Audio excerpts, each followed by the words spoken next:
manusia bukan untuk kesenangan, tapi liyabluwakum ayyukum ahsanu amala, untuk menguji siapa di antara kalian yang paling baik amalannya. Kita berada di ruang ujian.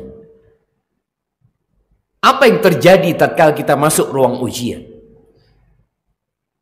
Ini yang mahasiswa bentar lagi akan UTS. Nah, yang sebagian mungkin sudah selesai, anak-anak sekolahan. Ketika dikasih tahu, insya Allah Senin depan itu ujian. Senin, Selasa, Rabu, Kamis, Jumat selesai. Apa yang akan terjadi dengan anak ini? Siap. Dia akan membaca. Dia akan serius. Sebelum ujian dia sudah serius. Ketika hari-hari ujian, tidurnya sedikit, makannya tidak beraturan, buku selalu dia bawa, doa selalu dia panjatkan. Sampai selesai ujian, baru dia bisa istirahat. Dan kita berada di ruang ujian ini sampai kapan? Sampai ajal menjemput kita. Berarti waktu istirahat kita itu nanti, bukan sekarang. Makanya jangan heran kalau orang di ruang ujian itu tegang, ya, serius, nggak bergurau. Kalau ada yang bergurau dia marah. Kalau ada yang mengganggu dia emosi. Iya, kenapa anak sedang ujian? Tapi sebagian di ruang ujian itu main-main. Di waktu serius dia bercanda. Di waktu bersungguh-sungguh dia santai. Sehingga dia akan kehilangan waktu santai yang sebenarnya.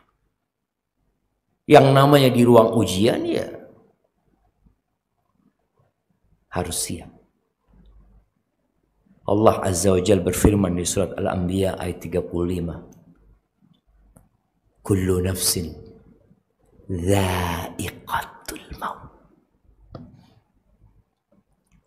Semua yang bernyawa itu pasti merasakan kematian. Presiden mati.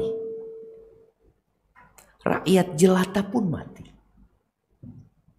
Orang kaya yang memiliki harta 1.000 triliun, yang kalau biaya hidup dia tiap tahun itu 1 triliun, berarti umur dia berapa jemaah?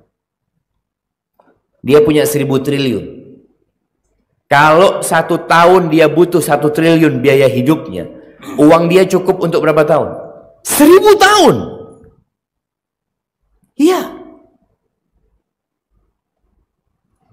Dia mati umur 70 tahun. Itu duitnya dikemanakan? Yang pejabat mati, yang sehat mati. Jangan berpikir kalau sudah sakit-sakitan, oh koyo itu mati. Kita lihat di masa COVID-19 ini, berapa banyak tenaga medis, mulai dari dokter dan lainnya, yang ngobatin orang sakit. Yang dia mengatakan sudah parah ini. Dokternya mati duluan. Yang sakit pulang ke rumahnya. Kullu nafsin dha'iqatul maut. Yang kecil mati. Seringkali kita dengar orang tua yang nunggu kelahiran anaknya. Ternyata anaknya lahir tidak bernyawa. Kullu nafsin dha'iqatul maut. Para nabi mati. Mereka orang-orang soleh. Mereka orang-orang yang dicintai Allah Jalla Jalaluh. Nabi kita Muhammad alaihi salatu wassalam, makhluk yang paling dicintai Allah Jalla Jalaluh. Apa kata Allah kepadanya? Innaka mayyitun wa innahum mayyitun. Engkau mayit. Divonis oleh Allah Azza wa Jalla, engkau mayit. Engkau mati. Wa innahum mayyitun, dan orang-orang itu bakal mati semua. Wa nabluukum bisyarri wal khairi fitnah. Setelah Allah katakan kullu nafsin dha'iqatul maut. Wa nabluukum, dan kami memberikan ujian kepada kalian. Bisyar. Bentuk ujiannya itu keburukan. Sesuatu yang tidak kita sukai. Allah ciptakan setan. Itu ujian buat kita.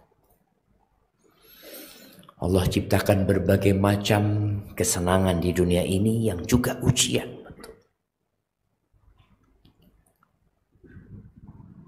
Yang kaya juga diuji. Hanya kebanyakan kita itu kalau sedang senang tidak merasa diuji. Kalau susah, Allah Ustaz, ana sedang diuji Ustaz, Masya Allah. Kemarin antum nggak diuji? Enggak Ustaz, sekarang diuji. Allah. Ini pemahaman yang salah. Ketika dia merasa sedang susah, sedang diuji, dikasih sehat, dikasih harta, naik jabatannya, tidak merasa diuji, ini tanda-tanda kebinasaan buat dia. Karena Allah benar-benar menjelaskan, wa nabluukum bisyarri wal khairi fitnah. Itu fitnah buat engkau. Yang nggak punya anak, kasih ujian nggak? Iya Ustaz, anak udah 10 tahun Ustaz diuji sama Allah nggak punya anak. Menurut antum yang punya anak itu nggak diuji? Yang punya anak pun diuji. Innama amwalukum wa auladukum fitnah. Allah sebutkan harta kalian supaya yang kaya juga tahu dia sedang difitnah. Yang punya anak, anak-anak kalian adalah fitnah, ujian, cobaan dari Allah Azza wa Jal. Dan wa ilaina turja'un. Kata Allah, kepada kami kalian akan balik semuanya. Ini menunjukkan kita sedang tidak berada di tempat tinggal. Kita akan balik. Semua akan kita tinggalkan. Oleh karena itu kalau ada musibah yang menimpa kita, ada orang yang meninggal dunia, kita mengatakan inna lillahi wa inna ilaihi raji'un. Kami itu milik Allah. Padahal yang mati anaknya, yang mati bapaknya. Tapi kita mengatakan kami milik Allah, bukan dia milik Allah. Cuma banyak kita mengatakan inna lillahi wa inna ilaihi raji'un, nggak tahu artinya. Sekedar berbicara saja.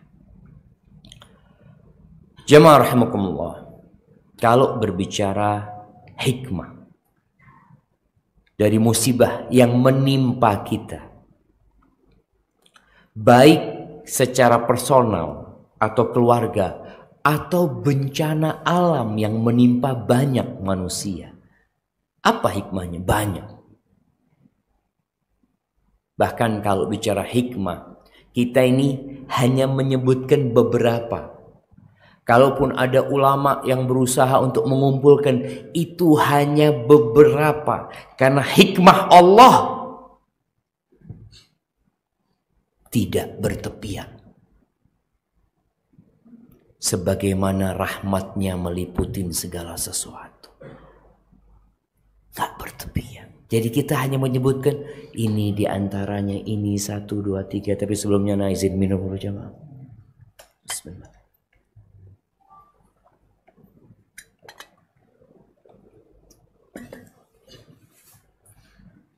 Ada yang salah air ini jemaah.